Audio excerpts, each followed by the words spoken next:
All right, let's do this. 4,000 years of history in just about 5 minutes. We're going to trace the story of one of the world's oldest continuous civilizations, from its ancient emperors all the way to its place as a modern superpower. This is the story of China.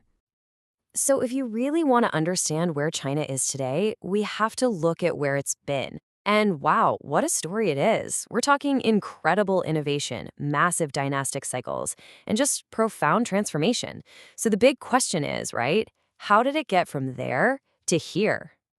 We're starting way, way back, and I mean deep in the past. What you're looking at? That's not just some statue. That's a soldier, one of thousands from the Terracotta Army, built to guard China's very first emperor in the afterlife. It's a silent, powerful testament to an empire's ambition to last forever. So think about it. How do you hold an empire that vast together for thousands of years? It's not just with armies, right? It was with a single, incredibly powerful idea. And this idea, you could almost think of it as the political and spiritual software that ran imperial China for centuries.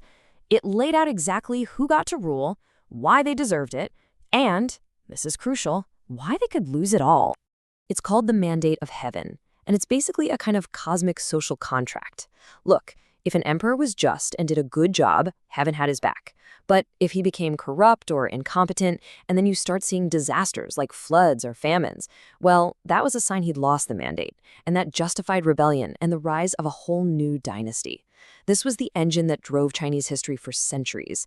And, that core idea that a government's legitimacy rests on delivering stability and prosperity, you can still hear echoes of that today. So, with this powerful idea in place, China wasn't just stable. Oh no, it became a center of incredible creativity and strength, which led to some truly amazing golden ages. And this is the man who really kicked things off, Qin Shi Huangdi. Let's be clear, he was ruthless, but he was also a brilliant unifier. He created a single written language, standardized weights and currency. I mean, he literally laid the foundation for a unified Chinese state that would last for 2,000 years. So, after all these cycles of division and coming back together, China enters one of its most celebrated eras ever, the Tang Dynasty. And this was a true golden age. We're talking immense confidence, a real openness to the world, and just an incredible flourishing of culture. Just look at this. This beautiful silk tapestry, it just captures the elegance of the Tang court perfectly. Their capital, Chang'an, was one of the biggest cities on the planet back then, a true cosmopolitan hub where you'd see traders, poets, and monks from all over the world walking its streets. Pretty amazing. Okay, so if the Tang was a golden age of culture, what came next, the Song Dynasty, was a golden age of science and technology. And the inventions that came out of this period, they didn't just shape China. They would go on to change the entire world. I mean, just look at this list. Movable type printing. We're talking centuries before Gutenberg in Europe. Gunpowder, which, completely changed warfare forever. And the magnetic compass, which opened up the world's oceans to navigation. These weren't just Chinese inventions. They were gifts to the world that totally reshaped human history. But as we've seen, cycles always turn. And after centuries of being a global powerhouse, China's long period of relative isolation, well, it was about to come to a very sudden and very violent end. See, by the 19th century, the world had totally changed.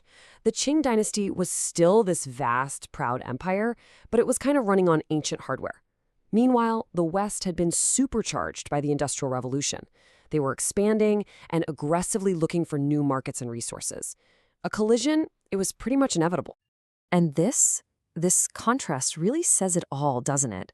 On one side, you have the confident elegance of a golden age, and on the other, foreign troops occupying Beijing. It's just a stark visual gut punch of a dramatic and, frankly, humiliating shift in power. Yeah, this whole era became known as the Century of Humiliation. It kicked off with the Opium Wars, got torn apart by massive internal rebellions, and it ended with foreign powers basically carving up spheres of influence.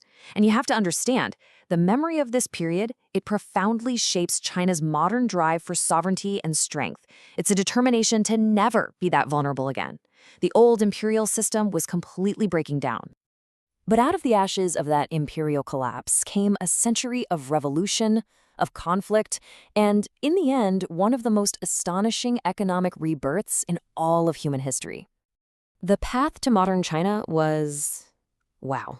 It was fast and it was revolutionary. First, the empire falls. Then, a cultural awakening. Then, a brutal civil war and invasion by Japan. By 1949, the People's Republic is founded, which kicks off decades of radical social experiments and political turmoil.